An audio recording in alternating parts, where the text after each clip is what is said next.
अब तैयार रहना कि दो लाइन पे कोई भी हाथ खामोश नहीं रहेगा। जख्म पर जख्म खा के निकले हैं, हाँ मगर मुस्कुरा के निकले हैं। सर झुकाने का हुक्म जब आया और भी सर उठा के सर उठा 450 का वो 1000 के पार पहुंच गया। फिर यहाँ पर गठबंधन क्या कह रहा है कि जैसे ही झारखंड में हमारी सरकार बनेगी हम फिर से 450 रुपए का गैस सिलेंडर देंगे। मोदी जी भले 1000 में बेचे लेकिन गठबंधन 450 रुपए में आपको गैस सिलेंडर देगा। ये महंगाई पर बात करने वाले भाजपा के लोग जहां जहां इनकी सरकारें हैं ये फिल्में टैक्स फ्री करते हैं और कफन पर जीएसटी लेते हैं। कफन पर टैक्स इनके झांसे में मत आना। इन्होंने नारा क्या दिया था? बेटी बचाओ बेटी पढ़ाओ। मोदी जी का नारा था। इन्होंने नारा दिया बेटी पढ़ाओ बेटी बचाओ। फिर उस नारे की सच्चाई क्या निकल के आई कि हाथरस में जब एक दलित बिटिया के साथ बलात्कार हुआ तो रात के 2 बजे उसकी लाश इसलिए जला दी गई परिवार की मर्जी के बगैर ताकि सबूत मिटाए जा सके। ये भाजपा के लोग बेटी बचाओ बेटी पढ़ाओ की बात करते हैं लेकिन उसी जंतर मंतर पर दिल्ली में जब हमारी ओलंपिक लाने वाली पहलवान बेटियां अपने लिए इंसाफ मांगने के लिए बैठी तो दिल्ली पुलिस ने उसी सड़क पर उनको घसीटा था। ये है इनके नारों की सच्चाई।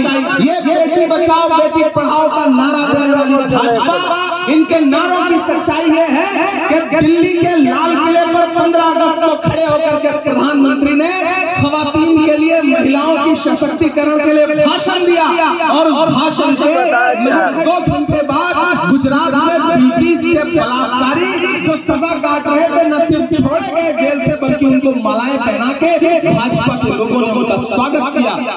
ये है इनके नारों की सच्चाई। इनके किसी नारे के धोखे में मत आना।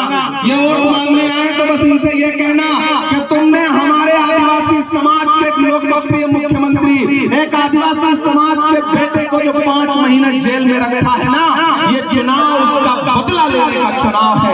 तुमने जो नफरत की खेती की है, तुमने जो झारखंड के लोगों का घुसपैठिया बता करके ये चुनाव उसका बदला लेने का चुनाव है।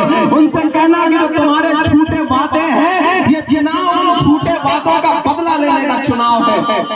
डरना नहीं है। बहन दीपिका आपके लिए लड़ती है, विधायक रहते हुए भी लड़ी, मिनिस्टर रहते हुए भी लड़ी।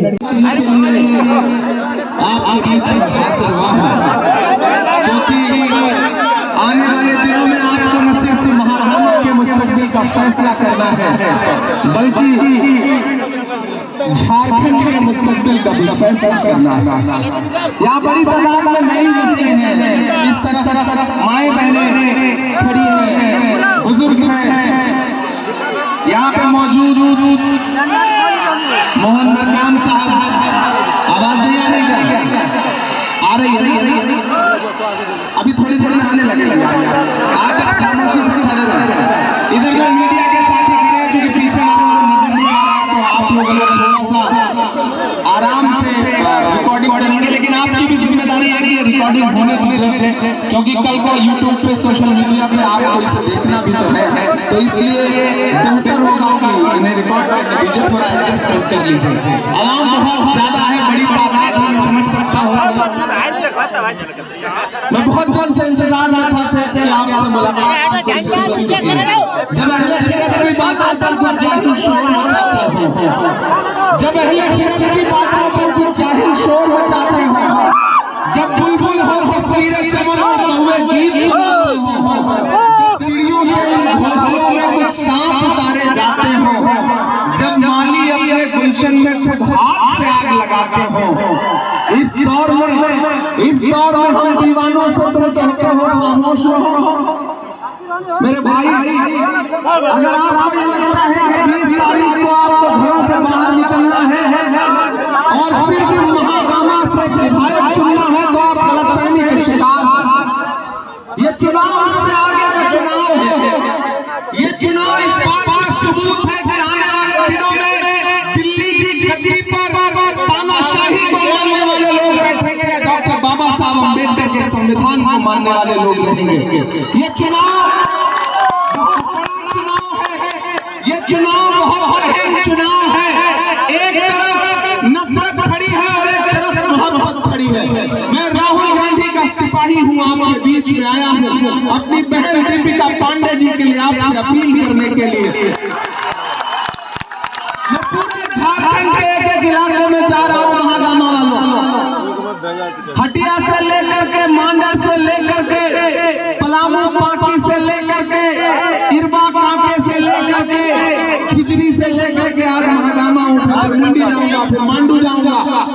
पूरे स्टेट में जाके मैंने एक बात महसूस की है कि मंदिरों में भजन चल रहा है, मस्जिदों में दुआ चल रही है। जिस तरफ भी नजर तुम उठाओ इंडिया की हवा चल रही है। कोई दो राय नहीं है। भाजपा ने बड़ी कोशिशें की, बड़ी साजिशें की इस चुनाव में नफरत की खेती करने की, लेकिन ये झारखंड की सरजमीन है, ये बिरसा मुंडा की सरजमीन है, शेख भिखारी की सरजमीन है। इस सरजमीन पर मोहब्बत आगे बढ़ेगी, नफरत कभी पनप नहीं सकती है। ये भाजपा को समझना होगा। कल जब मैं चुनाव प्रचार के लिए पलामू निकल रहा था तो मीडिया के साथियों ने एयरपोर्ट पर मुझसे कहा कि इमरान साहब आज 7 जगह इनकम टैक्स की रेड पड़ी है झारखंड में, आप क्या कहेंगे? मैंने कहा इससे अच्छा सर्वे कुछ हो ही नहीं सकता। ये रेट बता रही है कि भाजपा यहां से चुनाव हारने जा रही है। ये भाजपा का पुराना प्रोपेगेंडा है कि पहले अपने मुख्यमंत्रियों से, नेताओं से नफरत के माहौल बनाने की कोशिश करते हैं, लेकिन जब फेल हो जाते हैं तो सरकारी एजेंसियां उतारी जाती हैं चुनाव लड़ने के लिए। लेकिन मुझे खुशी है इस बात के, मैं झारखंड की आवाम को सलाम करता हूं। आदिवासी समाज हो, दलित समाज हो, अल्पसंख्यक समाज हो, पिछड़े हो, सबने एक स्वर में ये कहा है कि झारखंड इस बार तैयार है इस बात का बदला लेने के लिए। महागामा वालों याद करो, आपके एक लोकप्रिय मुख्यमंत्री को, आदिवासी समाज के बेटे को, जिसका नाम हेमंत सोरेन है, भाजपा वाले उसे बर्दाश्त नहीं कर पाए और सरकार ने उस आदमी को जेल की सलाखों के पीछे डाला। 5 महीने उसे जेल के अंदर रखा। लेकिन मैं सैल्यूट करूंगा हेमंत सोरेन साहब को और झारखंड के आदिवासी समाज को कि आप वो लोग हैं जो कहते हैं कि दिल्ली में बैठा हुआ कोई तानाशाह हमको संचालित नहीं कर सकता है, हम झारखंड की अस्मिता के लिए लड़ेंगे।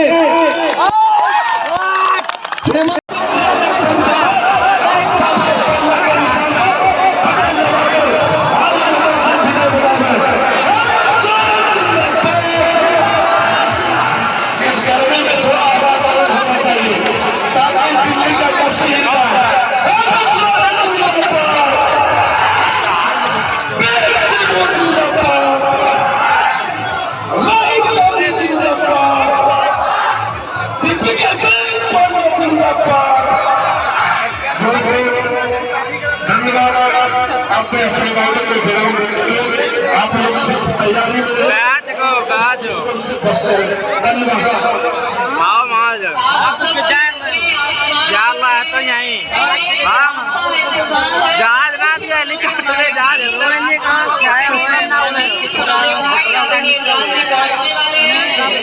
हमारी